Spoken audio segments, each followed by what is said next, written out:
So now we're going to move on to lower extremity fractures and talk about common fractures there. Because we walk on the lower extremities, these tend to present themselves a bit more.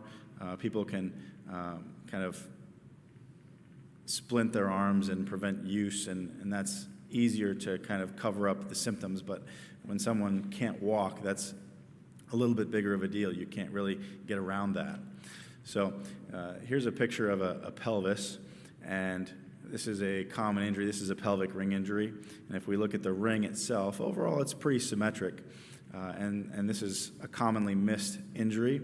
It's best seen on a CT scan, but this is something that occurs after a ground level fall, a car accident, and the patient complains of some low back pain, which would be the sacral side of the injury, as well as some groin pain or anterior proximal thigh pain, which would be the front of the ring injury. Generally speaking, these non-displaced injuries that you'll see in an outpatient setting don't need surgery by any means, and they can be weight bearing as tolerated, but it's good to identify the underlying problem and follow them over time to make sure that they do get better.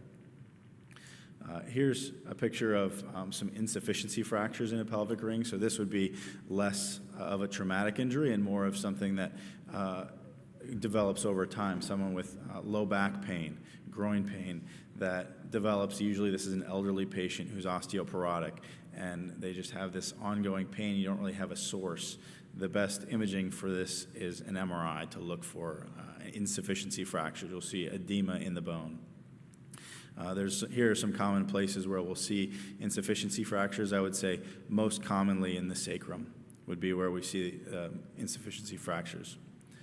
Acetabular fractures, these require usually a little higher energy injury, but again, you can miss these if you're not looking carefully. So these arrows are pointing to subtle but present fracture lines, and left alone, if this acetabular fracture was untreated and the patient attempted to weight bear going forward without restriction, there's a good chance that this could all displace and lead to something much more catastrophic. Femoral neck fractures, this is another very common injury that we see, especially in the elderly population. This is a ground level fall, and that red arrow is pointing to what we call an impacted femoral neck fracture. Similar to the radial head fracture we were talking about, the articular surface gets impacted onto that neck of the humerus, and generally speaking, we try and fix these surgically to prevent them from going on to further displacement and failure, and if they're completely displaced, then arthroplasty is the right answer. Here's the lateral view of that same injury, and I hope you can appreciate the fact that if you follow the line of the neck, especially anteriorly, which is up, that line comes up and then it comes back down and around, and that is an impacted femoral neck fracture. We see it very commonly that the radiologists call this normal, and so that's where repetition and looking at your own x-rays, if you can, is a really good thing. Stress fractures of the femoral neck. This is more younger athletes, people who are running, people who have increased their mileage quite a bit, and they have persistent, as far as femoral neck stress fractures, groin pain. And so test of choice for that, generally speaking, is an MRI. And there you can see, compare the right to the left, all of that edema in the femoral neck indicating a stress fracture. This is, in the younger population, this is a slipped capital femoral epiphysis. And on the right, we have a slipped epiphysis, and on the left, we have a normal one. So those lines, you can see that the line intersects on the patient's left, it intersects the head, and on the right, it does not. This is something that's subtle, but is devastating if we miss it. These are often obese children. They often have a complaint of not only hip pain, but maybe even knee pain as their first complaint. There's no specific injury, just a decreased desire to be active. And the parents bring them in saying, little Johnny's not playing like he was, and he hurts, and and this is a common thing that needs surgical intervention. Next, tibial plateau fractures. Again, a very common injury. This is a fairly subtle one. If we look at the lines across the articular surface, we can see that the lateral side over by the fibular head is depressed, and that's a fracture. It's an impaction fracture. And these aren't surgical emergencies by any means, but they do warrant further workup. CT scan to determine how much impaction there is and whether or not the patient needs surgery. The most important thing, if you recognize one of these in the office, is to have the patient avoid weight bearing, immobilize the joint, a knee immobilizer or a splint if that's what you have, and then advanced imaging and arrange for follow-up with the surgeon. On the other hand, hopefully you won't be seeing any of this in the office, but a fracture dislocation like this is more of a surgical emergency. You can look at the lateral side of this x-ray. You can see that the lateral tibial plateau is actually lateralized when compared to the articular surface of the distal femur, and this is a problem. This is something that needs to be referred to a hospital immediately.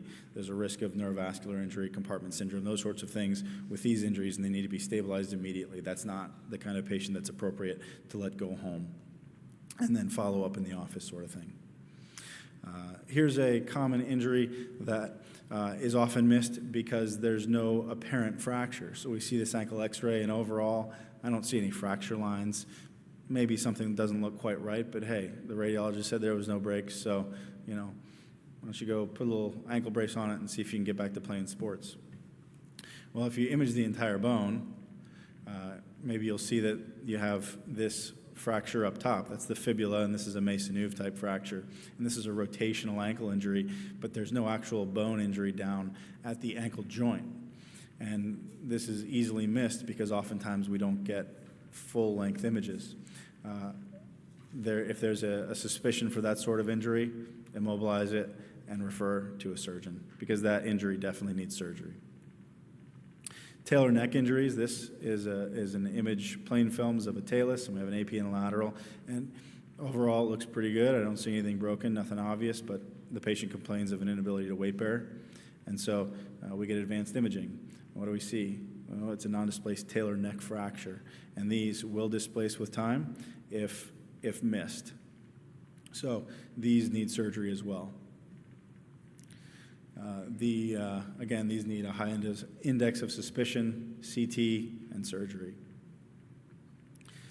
If you see anything that demonstrates a dislocation, that's a surgical emergency, and that just needs referral immediately to a hospital for surgical intervention. Anytime you see dislocation, especially in a major joint, just send that to the hospital.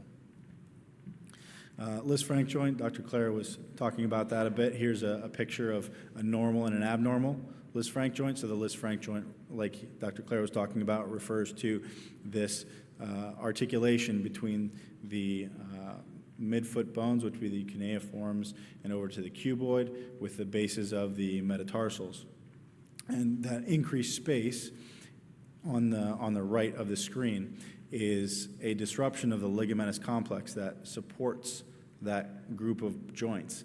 And that's a very common injury and often missed because it's subtle. And a weight-bearing view will help elucidate that. These need surgery, and so oftentimes we'll get a CT or maybe even MRI to look for the ligamentous injury. Plantar ecchymosis is a good giveaway. If you see a patient with bruising on the plantar aspect of their foot with pain over the midfoot, even with x-rays that are fairly normal, it may be worth referral for evaluation.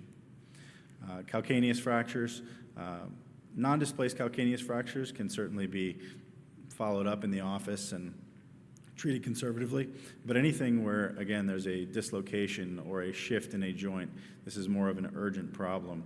You can see a CT scan. Here's the side view or the lateral view, and a CT scan showing significant comminution and displacement. So these sorts of things need urgent referral. And then this is an extremely tenuous injury. This is a tongue-type calcaneus fracture. And what's happened here is that the Achilles tendon is pulling up on that fractured piece of the calcaneus, right where that arrow is pushing. That bone is pushing on the skin, and that skin's only going to live about 6 hours. So if someone comes to your office and you see an x-ray like this is absolutely a surgical emergency. Trying to, after the fact, skin graft and those sorts of things over this area is tough. So absolutely a surgical emergency. So Again, any dislocation or tongue-type fracture, referral to a hospital. So conclusions, fractures, first and foremost, are a clinical diagnosis, a history, and a physical exam. After that, confirming with x-rays based upon what your physical exam indicated and needed evaluated. Be aware of fracture dislocations.